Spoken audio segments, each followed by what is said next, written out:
Greetings ladies and gentlefish, and welcome to another World of Tanks review. This time we are looking at the Tier 8 Soviet heavy tank, the KV-4. Here we go, huzzah! I'm going to give a small bit of historical rundown, though there isn't really much to say. The KV-4 was development from a call that the Soviet military put out in the Second World War to design a redonkulously heavily armoured tank that could take on and take out anything the Germans could throw at them, essentially. And there were a raft of designs put forward, of which this is one. And so there are other KV-4 variants, shall we say, or other designs put forward for the same proposal that Wargaming could use as premium tanks or something along those lines. And of the designs that were put forward, I think it was something like the lightest was about 85 tons. So these were a very, very heavy series of tanks. They were never actually produced. The idea was that these things would be designs that would be kept on the side, and then the machines would be produced as and when they were required. They were designed to use the ZIS-6 107mm gun, of which a few examples were manufactured, but the creation of them was discontinued because these tanks were never actually made. So, what is it that we actually get in-game? Well, it's at Tier 8, which means it is, in effect, in direct competition with the IS-3 here. This is the other Tier 8 Soviet heavy tank, of course. So what do we actually get in the game? Well, before going any further, let's just have a very quick look at the grind that you are going to be looking at. So the KV-4 sits on the traditionally considered more heavily armoured Soviet heavy tank line. But the two lines share common roots right up to Tier 5 at the KV-1. And the KV-1 is a very, very, very good machine at Tier 5, comfortable to play, and really good for teaching you the basics of heavy tank gameplay. Then if you're interested in the IS-7 lines, that's the IS-3 at Tier 8 for example, you sidestep to the KV-1S and make your way up this tech line. I have reviews of the IS and IS-3 already on my channel. If however you are more interested in this tech line, then you don't need to do the sidestep. You just go from the KV-1 to the T-150, which performs very much like a Tier 6 KV-1. Then the KV-3 at Tier 7, again, the armour is thicker than its Tier 7 counterpart, the IS, but it trades that in for mobility, so it is less mobile but has thicker armour, and the KV-4 at Tier 8 is very much a similar kind of deal. So what modules are we going to, or not going to, already have unlocked? Well, unfortunately, the top 1200 horsepower engine, yes, that's 1200 horsepower, that is unique to the KV-4, so you are going to be playing this thing with the stock engine. Still got 1000 horsepower though, still got many horses under the bonnet. In terms of radios, you have this intermediate radio that's used on a whole bunch of different machines. So if you've played things like the KV-13 for example, you'll already have this unlocked, and importantly the KV-3 here, so you'll have that from Tier 7. The top radio also unlocked on the KV-3, so you can mount that straight away. Hurrah, not that anyone cares too much. If you've got any sense at all, you'll have already unlocked, well, you will have already unlocked the 107mm gun, that's the stock gun. And if you have any sense whatsoever, you will also have unlocked these 122mm guns. You could use them on the KV-3, they were the guns to use on the tank. So you'll already have those unlocked. You won't have the turret, and you won't have this gun. Now, technically you don't have to unlock either, and neither are used on the ST-1 because the 107mm ZIS-24 is unique to the KV-4. It is not used on any other tank in the game. However, if you choose to do that, then you're playing the KV-4 with these 122mm guns, which were alright at Tier 7, but at Tier 8 you can see Tier 10s, they're not what you want to be using. So despite the fact that you don't, strictly speaking, have to unlock either the turret or this top gun, and when you whack them together they're about 60,000 XP, I would still recommend doing it just to make the KV-4 playable, and then you can unlock the ST-1. Just a quick note here, when you get to the ST-1,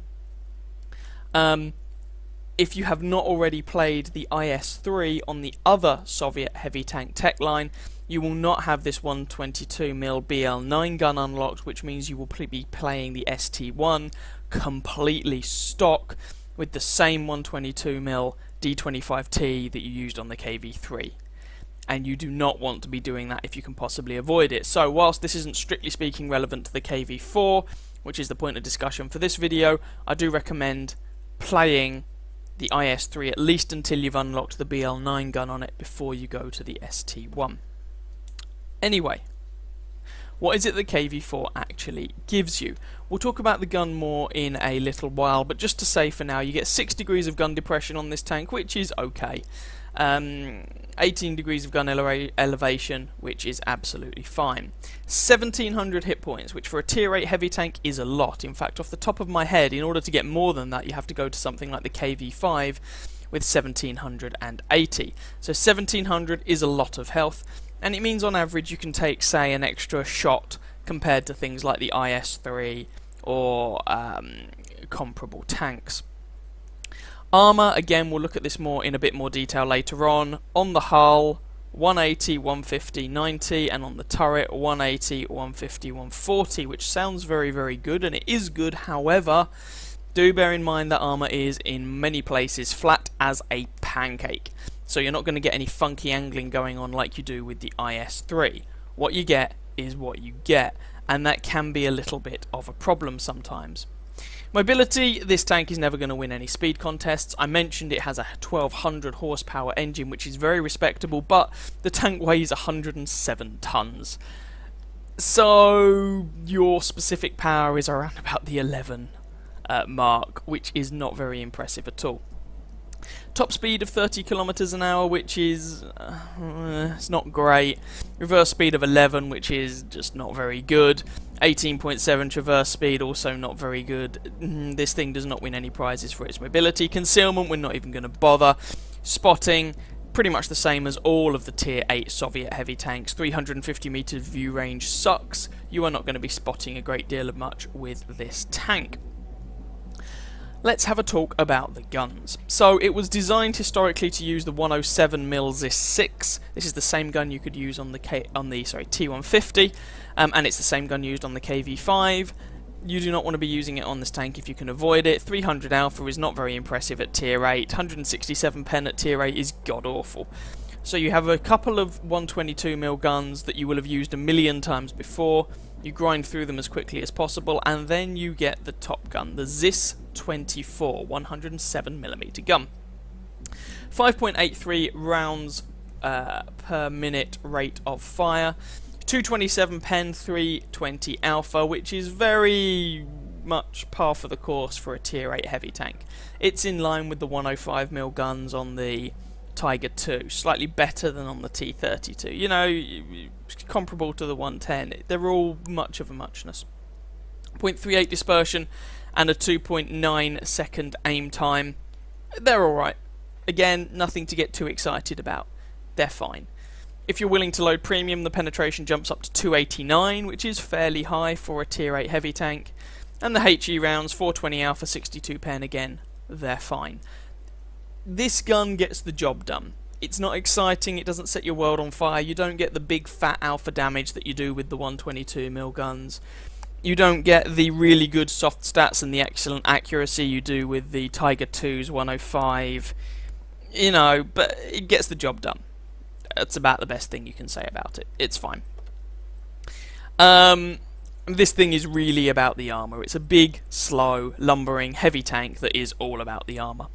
Let's just quickly mention things like modules, etc. Nothing too surprising here.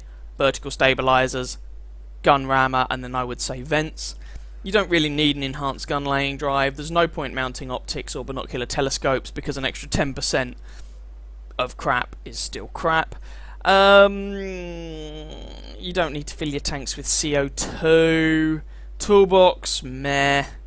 Yeah, I would go for those 3 pieces of kit. You might want to invest, worth noting, in a super heavy spool liner, maybe. I never really felt the need to have it, but this tank is heavy enough for you to use that. So, that's up to you, but I would recommend rammer, V-stab, vents. Ammunition wise, I've got 5 rounds of HE, 5 of APCR and 40 rounds of armour piercing. You carry 50 rounds overall, which is plenty of ammunition to get the job done.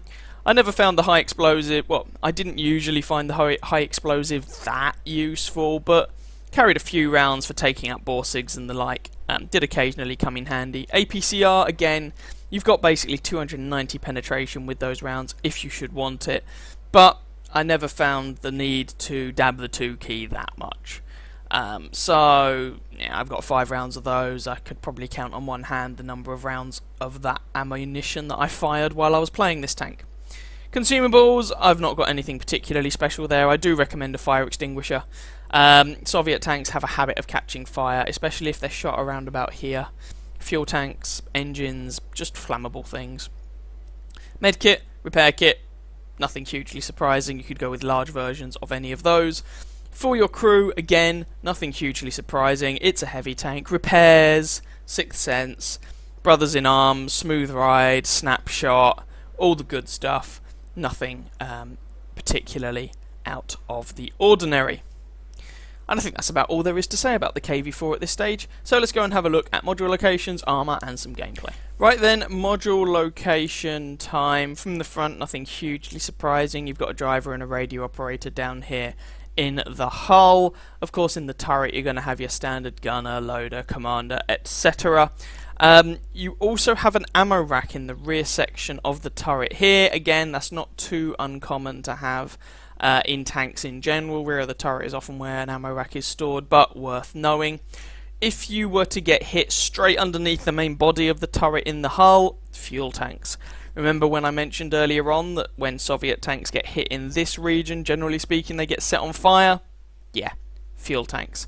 From the rear, we've got a nice big chunk of engine, and of course, back of the turret once again is an ammo rack. From the other side of the tank, more fuel tanks, more ammo rack, commander, loader, gunner.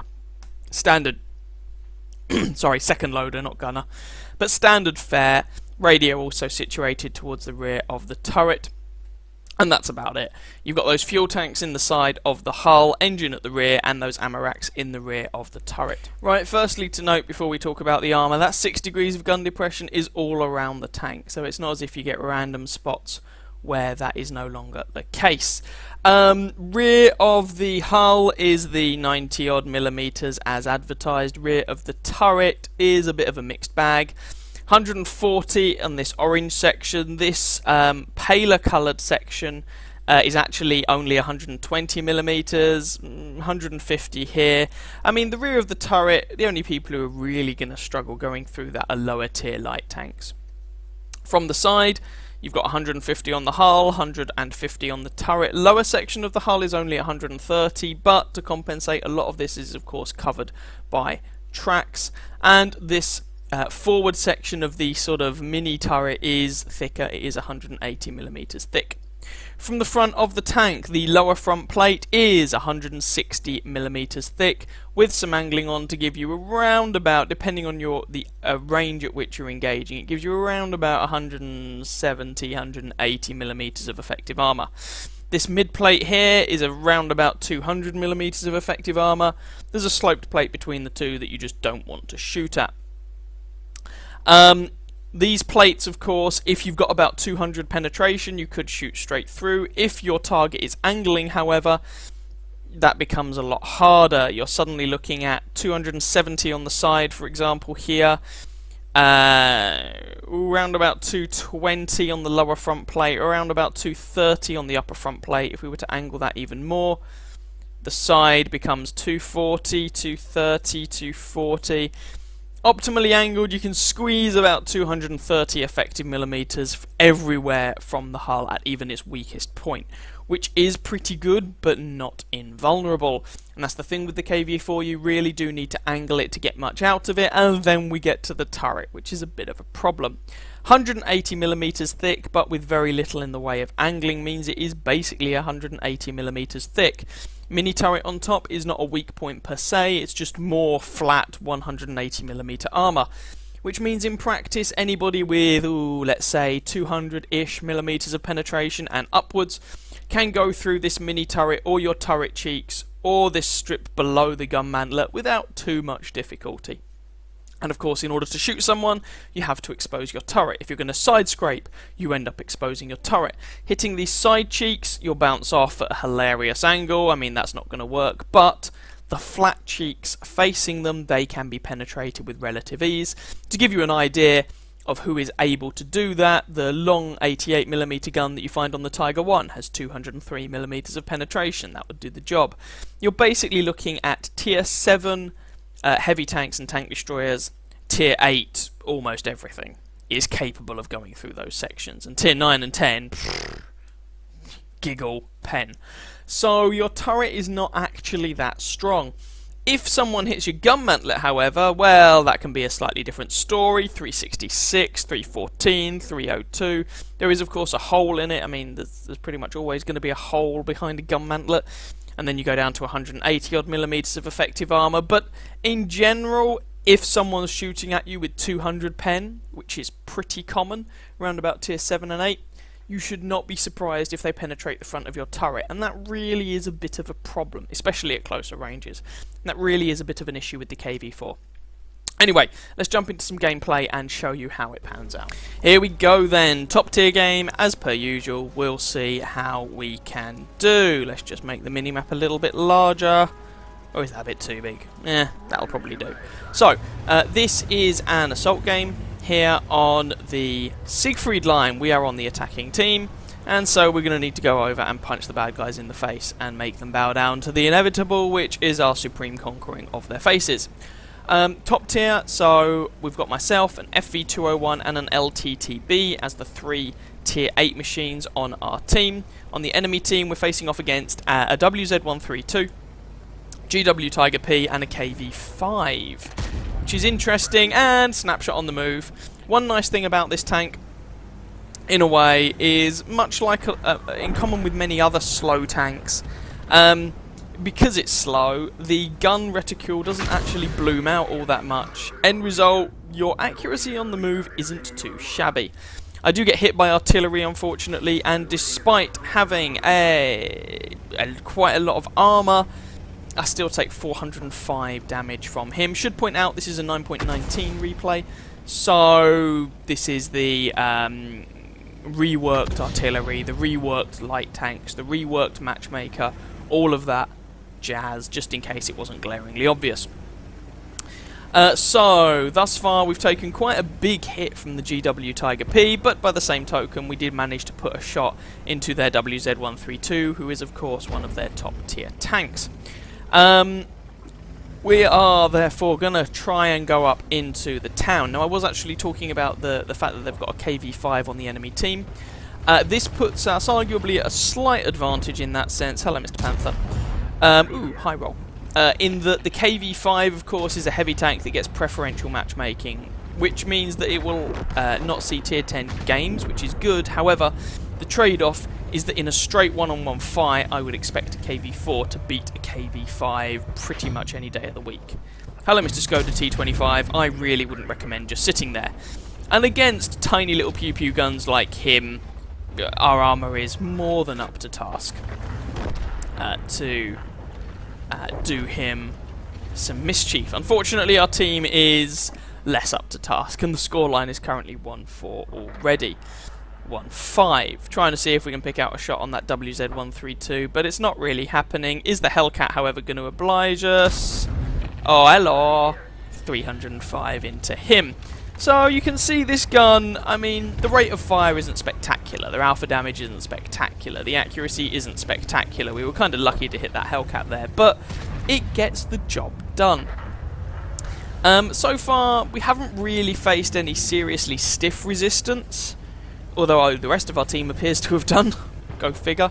And I'm very conscious of the fact that our team is getting absolutely hammered here, and we need to go forward and do something for our team, yeah?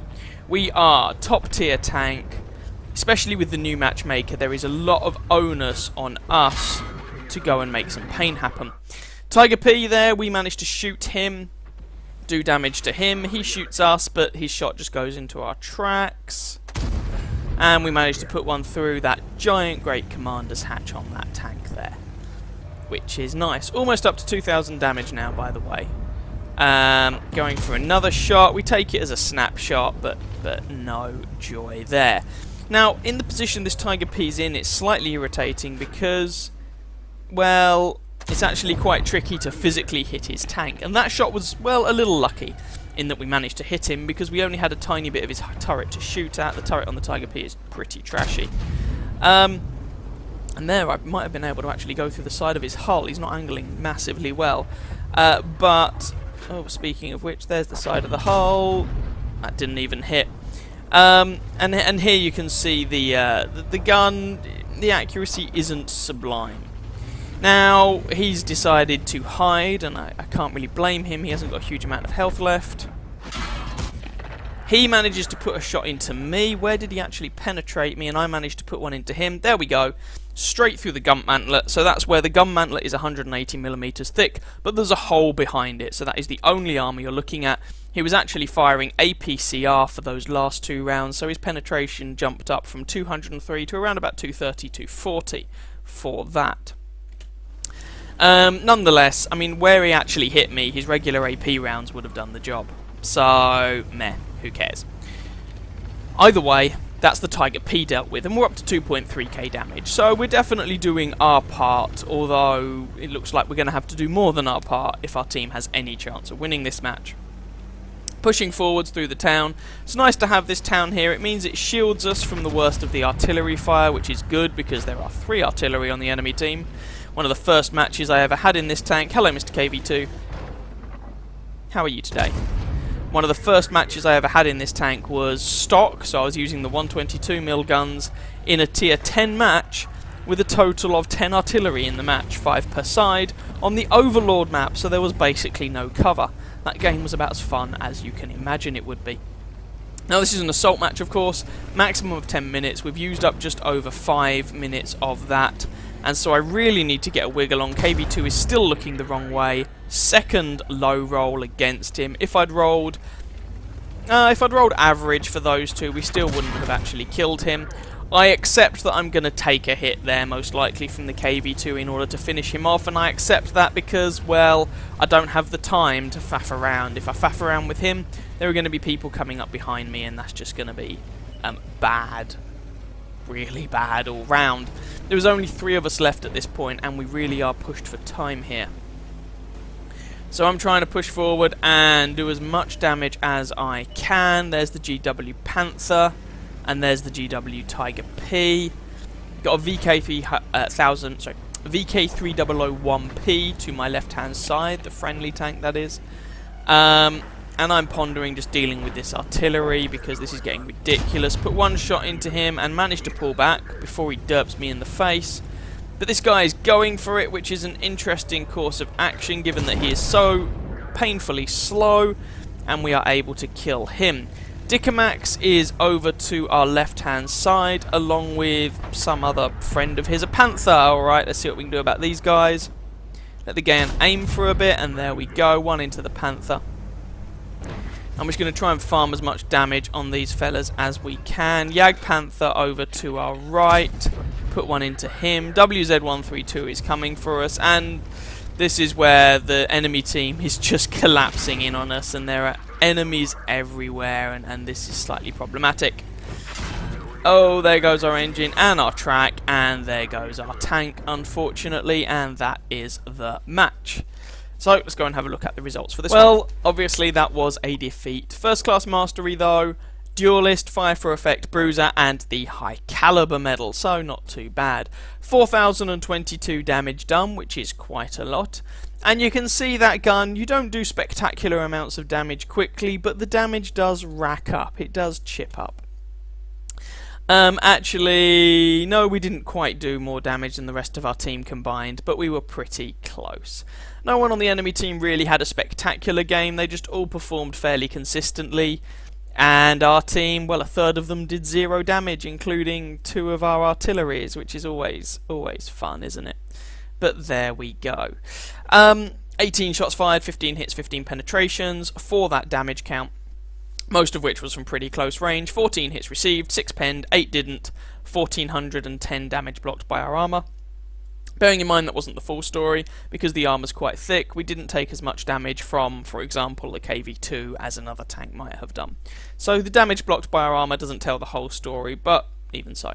1 enemy vehicle spotted, 8 damage, 3 destroyed, 465 assistance damage, and even with a standard account, in a 7-minute match, we made a 14,500 credit profit. Now that was a relatively high damage game for the KV-4. You don't usually expect your games to be that high damage, but it wasn't as if it was a mega carry or anything, so I still thought it was worth showing you. As I thought that was fairly typical of how a decent game in the KV-4 can go. We made a reasonable amount of experience as well at the time. So that was clearly when the KV-4 is top tier.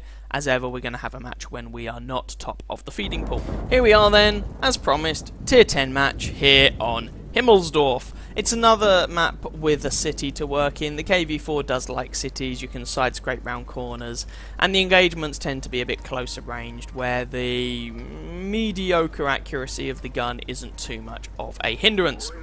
So we have spawned. It's an encounter match. We've spawned on the hill, of course. First thing we're going to do is drive up the hill. If we actually have a look at the tanks available on the enemy team, who are the ones who armor-wise and gun-wise are going to give us problems? E50M obviously has decent armor and a decent gun. Jagdpanzer E100, that gun can really mess us up and the armor is going to be a problem. Not too worried about the Batchat artillery because this is Himmelsdorf.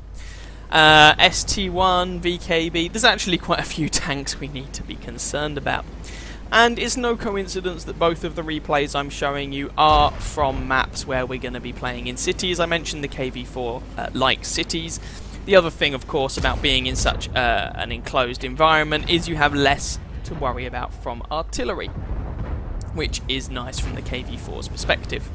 Trying to see if we can get any shots off on these fellas as they come up the hill, and attempting to take up a side scraping position on the hill here. Going for a shot at the poorly angled lower front plate of the VKB there, but nah. No success, no success. STRV S1, their hits, that's only the tier 8 premium, so we can actually penetrate that fellow. I believe we're not going to have to overmatch him with a dirty great big gun, so that shouldn't be too difficult. Spotted out a Tiger 2 of all things. Just seeing what we can do here, and we are at the front line. We're not cowering at the back like some cowery person. That finished lamely, I'm sorry.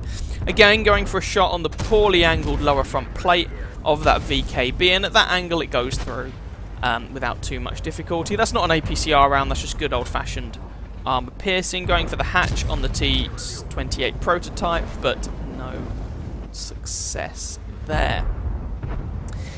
Pair of IS-3s up here, of course, and the E50M. Nah, that bounced off the E50's side armor, fairly well angled. So far we haven't done a huge amount of damage. We've blocked a little bit of damage as well, and is that S1 going to be careless? Yes, he is, and we put a shot into him. Got the Type 4 Heavy up here trying to tank shots with me, so I'm not alone here, and indeed most of our team is up here on the hill, which is fairly nice because it means we have a respectable chance of actually winning it.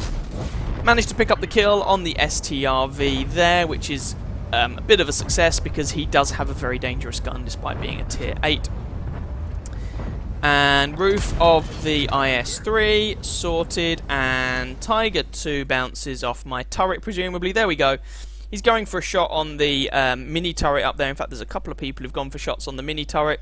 If you hit it flush on, it's only 180mm thick. Those guns will go through it like butter. If, however, you don't hit it flat on and both of those shots have failed to hit it flat on, then you're going to bounce off.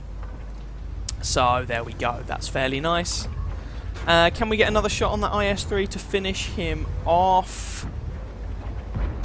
No, it was worth a go. Going for the turret roof again, but apparently no success. VK takes out the IS-3 though, and our 1390 has also killed the AMX CDC. Scoreline, by the way, is 6-1, and I feel I should point out that one of those shots the Tiger 2 took at me was with APCR ammo. So there is also that. Obviously, he'll be throwing out higher penetration with that ammunition. Speaking of the Tiger 2, he angled at just the right moment, so that shot unfortunately bounced. Tiger 2 is down, going for the turret roof on the IS-3. If someone will let me, there we go. Overmatch that. And that becomes our second kill. 10-3 is the scoreline. T-28 prototype, ST-1. Hello, Mr. Prototype. Ah, it bounces off. That's slightly unfortunate. Prot has 200mm of frontal armour. He is angling it a bit, but it means that with 220, or 227 pen in this case, you can go through his frontal armour. Just depends exactly on what is going to happen. ST-1 pushing around the side of Castle von Himmelsdorf, seeing if we can ambush him. As he does so, that would be fairly nice. Take out our bigger brother, so to speak. Gun depression fail, gun depression fail, gun depression fail. Ah, he bounces. Put a shot into the lower front plate, someone else shoots him, and we actually pick up the kill with the ram. KV-4 isn't the best ramming machine in the world, just purely because it's not that fast, but if you can reach someone, you have 107 tons of tank with quite a lot of armour. You can see we actually managed to pick up the kill on that ST-1 without taking a single point of damage ourselves. It was just our tracks got a little bit damaged. So, if you have the opportunity, don't be afraid to bully people, to ram them, to nudge them, and to just use your tank as a weapon. But unlike the KV-5, unfortunately, you can't hit 40-50 kilometers an hour going downhill, so you do have to bear that in mind. Just going to speed this along a little bit because there's not that long of this match remaining. There goes the Jagdpanzer E100, and that is the game. Fairly quick affair here on Himmelsdorf. But let's just go and see how the scorecards add up. That game actually ended up being enough for first class mastery, which is nice, fire for effect, and of course the kamikaze medal for ramming that ST-1 to death, which was incredibly satisfying. Finished top of our team with 1076 base experience, despite that being a tier 10 match, though you'll notice I don't think we were ever really fighting the tier 10s themselves. And at this point I'm just going to say a quick thing about the matchmaker. You can complain about the matchmaker as much as you want and say, oh, I get bottom tier more often, and that may well even be true, but when you are bottom tier, there are fewer tier 10s for you to actually be concerned about. So, yeah. It's not as if we were having to fight our way through a load of tier 10 heavy tanks. The Jagdpanzer E100 went down into the town, he didn't come up onto the hill. The E50M was up there, but he really did not have a good game, and the other tier 10 was the artillery, and with the standard template you're only going to face 3 tier 10s. So, there is that. Anyway, 3 kills, 2,028 damage done, which was not too shabby. 14 shots fired, 11 hits, 7 penetrations. That was all standard armor-piercing ammo. We didn't fire any APCR rounds or anything like that. 4 hits received, none of them penetrated, for 1,470 damage blocked by our armor. 2 enemy vehicles spotted, 5 of them damaged, 3 of them destroyed, for 153 assistance damage. We didn't have to drive very far, which is good because the KV-4 is quite sluggish, and that was only a 5-minute match in the end. 14,000 credit profit even with a standard account. And I actually received quite a good amount of XP, all things considered, because there was a mission going at the time which gave me more experience, and I had a personal reserve turned on, and all that good stuff going on. So there we go, a bottom tier match for you in the KV-4, and we even managed to pick up a ram kill right at the end, which is always nice. So let's just go and round things off in the garage. So what do I think about this tank overall? Well, okay, let's start off with the obvious. I have 2 marks of excellence on my KV-4. If you actually look at my stats, my marks of excellence are sitting at 90.46%. That's fairly high. That's, you know, edging towards, could we get this, could we 3-mark the tank? Now, bear in mind that you're not going to do much in the way of spotting, and my average damage in this tank is 1,326. 1326 got me over 90% on the marks of excellence. In short, people don't really seem to do that much damage in this tank overall, at least judging from that. For the sake of comparison, if we were to have a look at my IS-3, So remember, we got 1326 damage, and that got your marks of excellence to 90.46. IS-3, average damage 1716, that's almost 400 average damage per game more. Marks of excellence 87.78. So the IS-3, people do a lot more damage in it, and this is really the thing. The thing with the KV-4 is it's not that good. You have all of this armor, but as I mentioned when we actually had a look at the armor, the tank is perfectly penetratable if you know what you're doing, without even talking about premium ammunition and things like that. And once you've gotten around the armor, everything else about the tank is mediocre at best. And honestly, it just feels that with the introduction of machines like, let's say, the VK101P, the KV-4 has been rather overshadowed in the super heavy at tier 8 role. I mean, the VK, bear in mind I haven't played it, but it packs higher alpha damage. The armor seems to be even better. And you're left wondering why you'd bother playing the KV-4. Sorry. And you'll notice that despite the fact that my marks of excellence percentage is fairly high on the KV-4, I've already unequipped all the equipment, gotten rid of the crew. I'm not keeping this tank. I'm not even going to try and get the third mark of excellence. I'm no interest in trying to do that. It's not a great tank. There are people who like it, sure, but it's a very limited machine, and I can't honestly recommend it. Especially when at tier 8 your direct comparison is the IS-3, which is just so much better. And on top of that, if we have a look at the tech tree in general, well, the KV-4 gets modules that you can't use on any other tank and does not prepare you very well for the ST1 at all, which is a different playstyle as far as I can see. Not bought it or played it yet, but as far as I can see, it's a different playstyle. And in terms of equipment, it doesn't prepare you either, because the KV-4 doesn't give you the BL9 gun. The IS-3, however, does. So while you do have to play the KV-4 to go up this line, yeah, I don't think many people are going to be keeping it, and I certainly wouldn't really recommend this tank. So there we go. That is my review rundown of the KV-4. I hope you guys enjoyed it, possibly even found it vaguely informative. If you did, by all means feel free to catch some of my other videos and or subscribe to my channel. And as ever, I wish you very happy hunting on that battlefield. Ciao ciao.